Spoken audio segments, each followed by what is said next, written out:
უნდა არსებობდეს ხელშემწყობი გარემო და კორპორატიული კულტურა სწავლების და განვითარების კუთხით.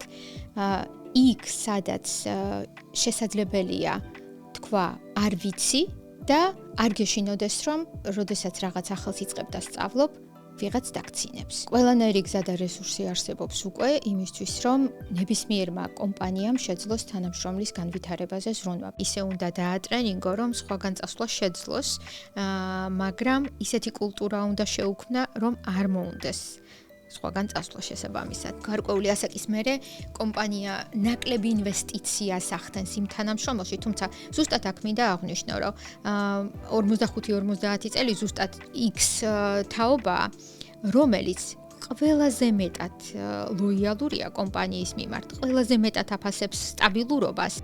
სოციალურად ხშირად ხდება ესე, რომ რაღაცეები ჯერ ჩვენთვის ძალიან ადრეა და მერე უცბად ძალიან გვიან ხდება ხოლმე და სად დავიჭიროთ ახლა ეს ბალანსი, სად გადის ამ ორს შორის?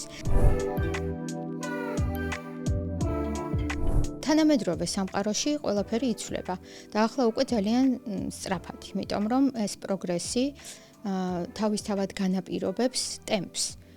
თუ კომპანია ფეხს ვერ აუწყობს, შესაბამისად ბაზარი მას გამოაძევებს და კომპანიას ვინ ქმნის? მასში მომუშავე ადამიანები.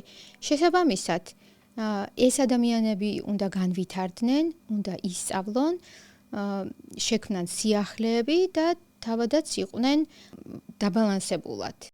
და თუ ამ ცვლილებას ფეხს ვერ უწყობენ, ბუნებრივია, რომ მათში არის შემდეგ უკვე შფოთვა, მოუსვენრობა, სტრესი, თუ არ სწავლობენ, ანუ კომპანია თავისთავად და თვითონ ადამიანებიც თუ არ ზრუნავენ ამ სწავლის პროცესზე, მაშინ ეს ადამიანები იცვლიან გარემოს და ცდილობენ, რომ ისევ იქ დარჩნენ, სადაც იყვნენ, სადაც თავს კომფორტულად იგრძნობენ და ზუსტად ამ კომფორტის ნაწილია მუდმივი განვითარება და მისი ხელშემწყობია სწავლის პროცესი. ძალიან HR-ულად რომ ვთქვა, ამისათვის არსებობს შეფასების სისტემები. პირველ რიგში შეფასება არა ნიშნის დაწერის კუთხით და რაიმე საჯარიმო სანქციის გატარების, არამედ უბრალოდ შეფასება პოტენციალის და რესურსების იმისთვის, რომ სად ვართ ახლა და საით გვინდა რომ განვითარდეთ. შემდეგ არის უკვე როგორ გვინდა რომ განვითარდეთ და კიდევ უფრო შემდეგ არის ეს განვითარება რა ჯდება. ანუ რა ინვესტიცია ეს კომპანიისთვის. ხოლო თვითონ თანამშრომლების კუთხით თვითონაც უნდა იყვნენ მოტივირებულები, რომ განვითარდნენ. როგორ განვითარდნენ, ამაში თვით შეფასებაც გვეხმარება და ასევე შეფასების ნაწილიც არის. თუმცა უნდა არსებობდეს ხელშემწყობი გარემო და კორპორატიული კულტურა სწავლების და განვითარების კუთხით. იქ, სადაც შესაძლებელია თქვა არ ვიცი და არ გეშინოდეს, რომ როდესაც რაღაც ახალს იწყებ და სწავლობ, ვიღაც დაგცინებს. ეს არის კრიტიკულად მნიშვნელოვანი ამ კულტურის დანერგვაში, გარემო. HR-ის როლი ამ კუთხით არის არა მოტივირება თანამშრომლის, არამედ კომუნიკაცია და იმის ახსნა, რატომ არის ეს საჭირო და რაში გამოადგება როგორც თანამშრომელს, ასევე კომპანიას, მისი როლი, მისი სწავლა, განვითარება. ნასწავლი განვითარებული მცოდნე თანამშრომელი თავისთავად არის პროფესიონალი, მის სამომავლო კარიერასაც გამოადგება, მის თვითდაჯერებულობასაც გამოადგება და რა თქმა უნდა კომპანიას. ანუ, როდესაც ადამიანს უნდა ბუნებრივად მხარდამჭერი გარემო თუა, იქ უკვე სტრესი გამორიცხულია, იმიტომ რომ სტრესის ძირითადი მიზანიც ეგ არის, მიზეზიც ეს არის, რომ თუ არ ვისწავლე, გამიშვებენ, ეს თუ არ მეწოდინება რაღაც, მაგრამ თუ ვისწავლე, დამცინებენ, თუ შემეშლება ვერ მიმიღებენ და ასე შემდეგ. თუ ეს ფაქტორები გამორიცხულია, ანუ სწავლა უბრალოდ ბუნებრივი პროცესია და არა სტრესული ან რთული. და ასევე HR-ის როლი გამოიხატება იმაში, რომ ჯგუფს, გუნდს და ინდივიდს კარგად შეურჩიოს მასზე მორგებული პროგრამა. 65-დან 80 წლამდე დაბადებულები ვინც არიან, ითვლება, რომ ასაკთან ერთად გონება კარგავს ახლის ათვისების უნარს. სინამდვილეში ახლის ათვისების უნარს კი არ კარგავს. უბრალოდ ჩვენი ტვინი მოწყობილია ისე, რომ პრიორიტეტს თვითონ აკეთებს. თუ მანამდე ახალგაზრდა ასაკში რაღაცას სწავლობს უფრო სწრაფად, 40-ის შემდეგ სწავლობს უფრო ღრმად. და თუ ესეთ ადამიანს დავაძალებთ, რომ მაინც-მაინც შენახლა სწრაფად უნდა ისწავლო, რა თქმა უნდა დაისტრესება. მაგრამ თუ მისთვის შესაფერის მისაღებ გარემოში, მისაღები პროგრამი და ფორმით მივაწვდით ამას, რა თქმა უნდა მისთვის ორგანული გახდება ეს. ანუ სიღრმისეულ სწავლას და მასზე მორგებულ ტემპს. ყველანაირი გზა და რესურსი არსებობს უკვე იმისთვის, რომ ნებისმიერმა კომპანიამ შეძლოს თანამშრომლის განვითარებაზე ზრუნვა. პირველი ხელშემწყობი გარემოს შექმნა, შემდეგ უამრავი რესურსია, ბიუჯეტურიც, უფასოც, ტრენინგები, მენტორობა, კონკრეტული პლატფორმები, ვორქშოპები, თიმბილდინგები და ასე შემდეგ. მაგრამ ჩემი აზრით ყველაზე საუკეთესო არის on the job training-ი, ანუ როდესაც ადამიანი ამ ყველაფერს თუნდაც რომ გაივლის, არ დატოვებს პრეზენტაციის სახით მაგიდაზე, კაბინეტში, კარადაში არ შეაგდებს და უბრალოდ დიპლომივით არ ჩამოკიდებს, არამედ ყოველდღიურ ურთიერთობაში გადაიტანს იმას, რაც იცის. გადაიტანს კომუნიკაციაში, შეასრულებს საქმეს უფრო სწრაფად, უფრო ხარისხიანად და კოლეგების მიმართ ექნება უკეთესი დამოკიდებულება. ადრე კომპანიები თანამშრომლებს უფინანსებდნენ მხოლოდ და მხოლოდ იმ უნარჩვევებთან დაკავშირებულ ტრენინგებს და განვითარების პროგრამებს, რაც კონკრეტულ პროფესიასთან იყო ასოცირებული. თუმცა თანამედროვე მიდგომით საბედნიეროდ აფინანსებენ ისეთსაც, რომელიც მათ კომპანიაში არა, მაგრამ სხვაგან შესაძლოა, რომ ადამიანს გამოადგეს ან უბრალოდ მისი ცხოვრების ხარისხი აამაღლოს. რიჩარდ ბრენსონის ფრაზა არის ესეთი: ადამიანი ისე უნდა დაატრენინგო, რომ სხვაგან წასვლა შეძლოს, მაგრამ ისეთი კულტურა უნდა შეუქმნა, რომ არ მოუნდეს სხვაგან წასვლა შესაბამისად. ამიტომ მე ამას მივესალმები და ვისურვებდი, რომ საქართველოში ბევრი კომპანია უწყობდეს ხელს თანამშრომლის კეთილდღეობას, სწავლებას და განვითარებას, არა მხოლოდ მასთან ამის გამოვლენის მიზნით. ეს ლოიალობასაც ზრდის, ამაღლებს თანამშრომლის კმაყოფილებასაც, უფრო პროდუქტიულია და შესაბამისად კომპანიას დენადობაში და ჩანაცვლებით განპირობებული ხარჯები და ზარალი ნაკლები აქვს, ანუ გაცილებით მომგებიანია თანამშრომელზე ზრუნვა. უგებას ხედავს კომპანია, თუმცა ცოტა რთულად დათვლადია ეს ყველაფერი, მაგრამ შესაძლებელია. პირველ რიგში ამ ყველაფრის უკუგება არის ის, როდესაც ხედავენ, რომ ნამდვილად გადადის სამუშაო პროცესში. ეს შეიძლება ესე ციფრებში არ იყოს გამოხატული, განსაკუთრებით როდესაც soft skill-ების განვითარებას ეხება, hard-ში უკეთესად ჩანს, მაგრამ ზოგადად მიღებული სტატისტიკის მიხედვით ამონაგები არის 1:4-ზე, ანუ 4-ჯერ უფრო ეფექტური და 4-ჯერ უკეთესი შედეგი მიიღება ამ შემთხვევაში. ამის გარდა უშუალო ხელმძღვანელები აფასებენ იმიტომ რომ თვითონაც ცხადია უნდა ესწრებოდნენ ამ შეხვედრებს, ტრენინგებს, მენტორობას და ასე შემდეგ საწყის ეტაპზე განსაკუთრებით, რომ გუნდი უფრო სწრაფად მოტივირდეს და რა თქმა უნდა, შრომას ეს ეტყობა და გარკვეული პერიოდის შემდეგ 6 თვეში, 8 თვეში, 1 წელიწადში განსხვავებული შედეგები აჩვენებს. მაგრამ ერთ-ერთი რაც ყველაზე კარგად მუშაობს, ეს არის peer-to-peer სწავლება და mentoring-ი. ანუ თანატოლები და უფროსი გამოცდილი თაობა შედარებით ახალგაზრდა თაობასთან. ეს კომუნიკაციასაც აუმჯობესებს და დანარჩენ უნარებს, იქნება ეს ტექნიკური თუ ადამიანური უნარები. როდესაც გაფართოება უნდა ადამიანს როლის, რაც იმას ნიშნავს, რომ მას აქვს მზაობა მეტი პასუხისმგებლობა იყოს საკუთარ თავზე, დაწინაურდეს და საქმე უფრო სიღრმისეულად და ხარისხიანად აკეთოს.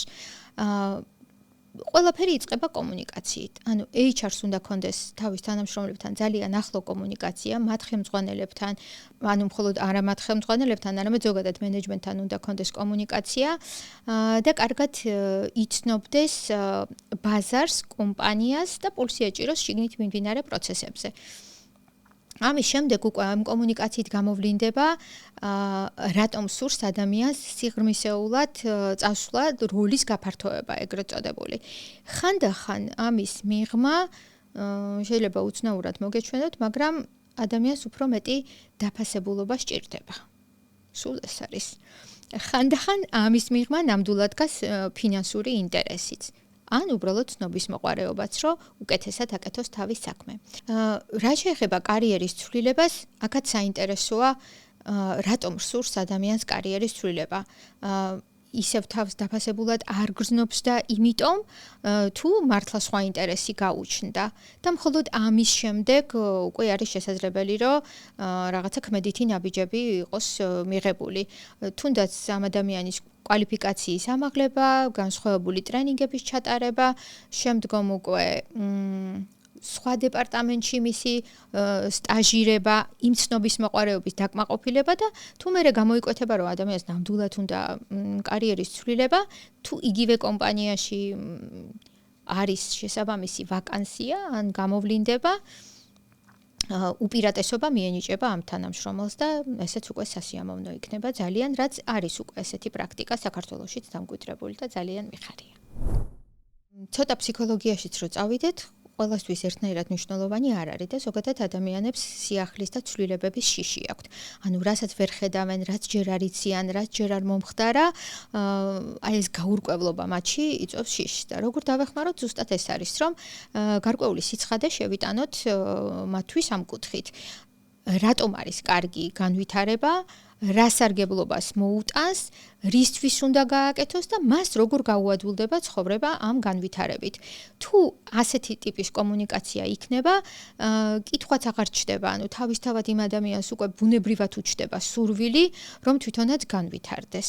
ან იმ რუტინის მიღმა კიდე რაღაც ახალი აკეთოს, რომ ეს რუტინა ცოტა უფრო სახალისო გახდეს, თორე თავისთავად რუტინა ენერგოეფექტურია, იმიტომაც არის ის რუტინა და შესაბამისად შეიძლება ადამიანს დამატებითი ენერგიის დახარჯვა უბრალოდ არ უნდოდეს თუ ამის წახალისება არ აქვს. სწავლა არის ერთგვარი ბავშვური ცნობის მოყარეობა.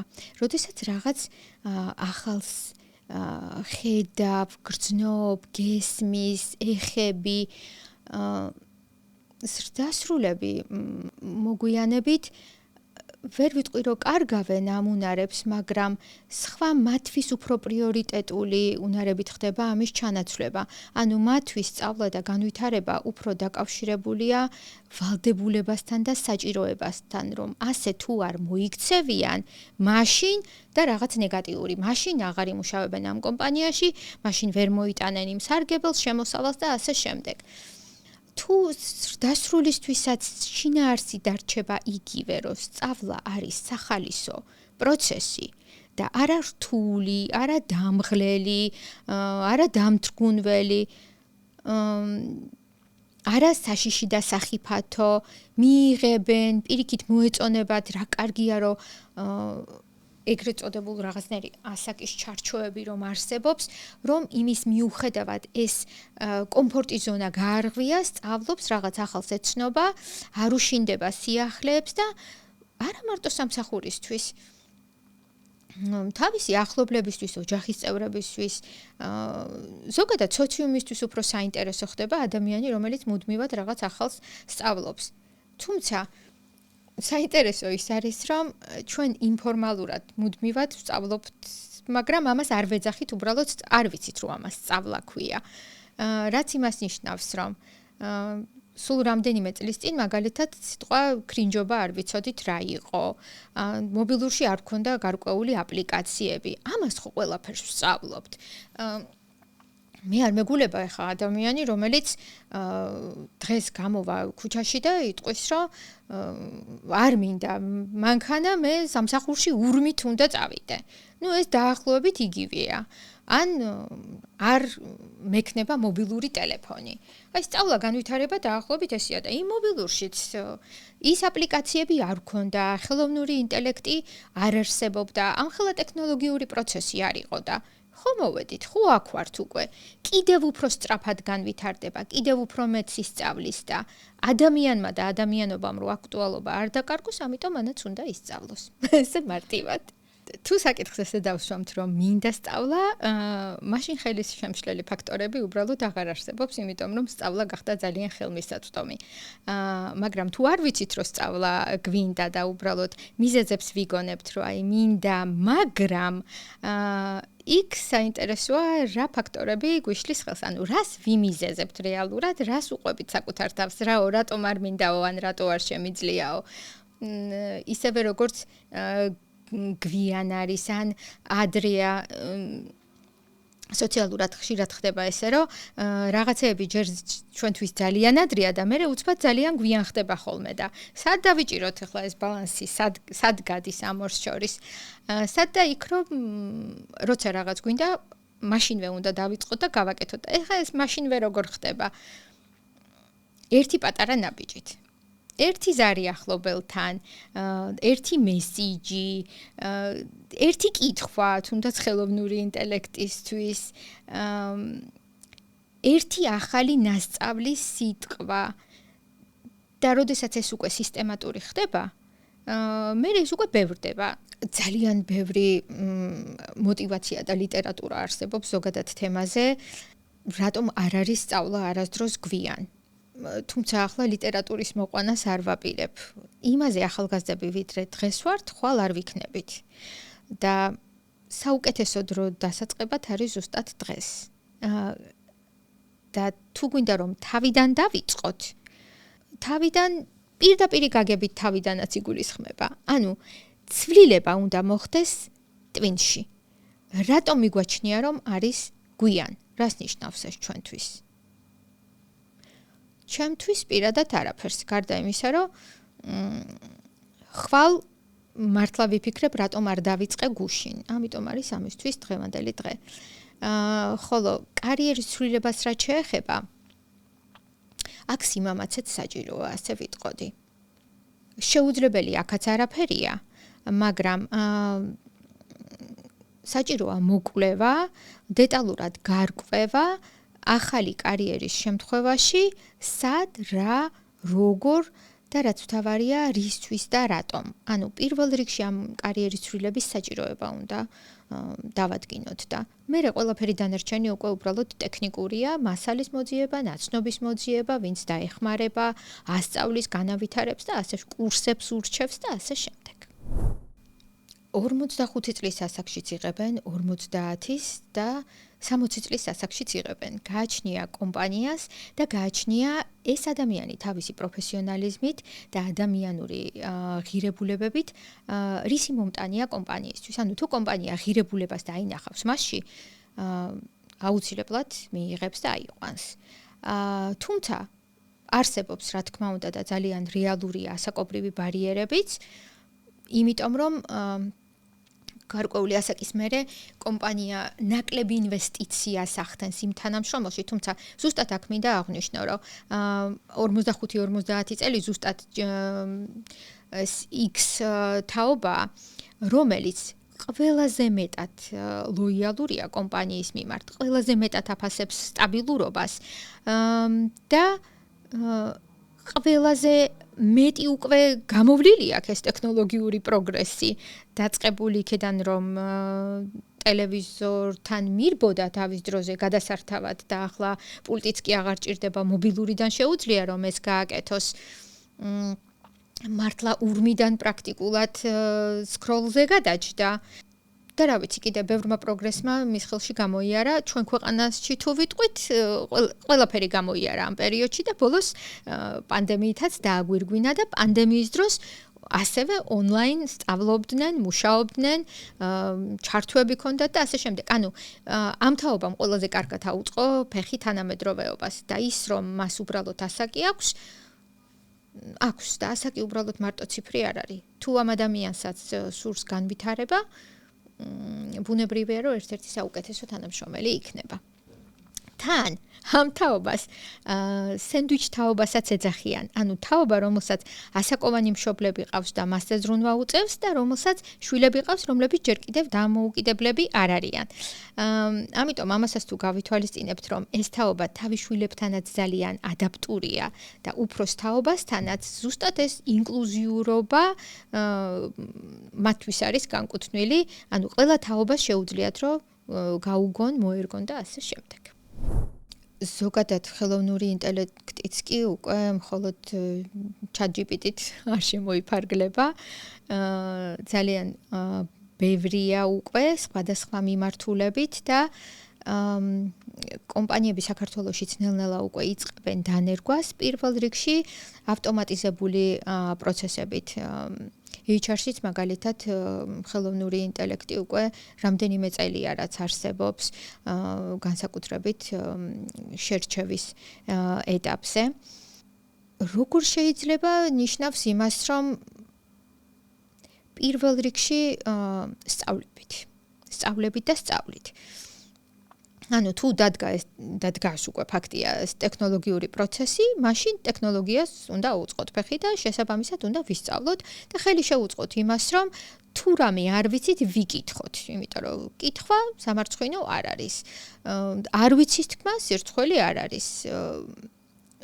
და მოვიძიოთ რესურსები, რა დაგვეხმარება, ამაში როგორ დაგვეხმარება და ნუ ვიქნებით ყოველთვის ვიღაცის და რაღაცის იმედზე. ანუ ჩვენ თვითონაც შეგვიძლია ზუსტად ხელოვნური ინტელექტის ერთ-ერთი დადებითი მხარე არის, რომ ადამიანს თვითონ შეუძლია, რომ კითხვა დაუსვას, მიიღოს პასუხი, თუ ის ამომწურავი არ არის, გადაამოწმოს ინფორმაცია, გადავიდეს ბმულით პირველ წყაროზე, სხვა ხელოვნურ ინტელექტთან გადაამოწმოს და ასე შემდეგ. ანუ ინფორმაცია გახდა ძალიან ხელმისაწვდომი. და პროცესების გამარტივება ნიშნავს იმას, რომ ადამიანს მეტი დრო ექნება, რომ საკუთარი კრეატივი გამოავლინოს, ინიციატივები გამოიჩინოს, უფრო მეტად სტრატეგი გახდეს და დრო, რომელსაც გამოუთავისუფლებს ხელოვნური ინტელექტი, საკუთარ თავს ცხოვრებას ბალანსს და უბრალოდ უფრო მაღალ ხარისხს იაყვანოს და გაუმჯობესებას დაუთმოს იგივე ახლობლებთან და მეგობრებთან კომუნიკაციას, თავის სხეულს, სიჯანსაღეს, მოგზაურობას და ასე შემდეგ. რესურსები უამრავია. მაგრამ ამ ტექნოლოგიურ პროცესს ფეხი აუცილებლად უნდა აუწყოს იმისთვის, რომ ოდესღაც ეს მოიმკას. ყველაფერი კარგად იქნება, ფეხს ადვილად აუწყობენ, თუ ადამიანს სწავლის სურვილი აქვს, ესე იგი მას აქვს შესაბამისი უნარი. ხოლო რა იქნება ყველაზე მოთხოვნადი? მოქნილობა და ადაპტურობა იქნება. ეს ზოგადად რაც ყველას მოეთხოვება. და დანარჩენი ტექნიკური უნარების გაუმჯობესება, იმიტომ რომ იმ ავტომატიზაციას და ხელოვნურ ინტელექტსაც მიღმა ჭირდება ადამიანი, რომელიც ამ ყველაფერს მართავს. შესაბამისად კარგი იქნება თუ ეს ადამიანები ამ უნარებს გამოიმუშავებენ, ინფორმაციაზე წვდომას თუ გაიმარტივებენ და მოიძიებენ ხოლმე რესურსებს, ეს როგორ შეიძლება რომ გააკეთონ, საჯობია, სადუკეთესია და ზოგადად ადამიანურობა, რომელიც არის შეუფასებელი ჩვენთვის ადამიანებისთვის.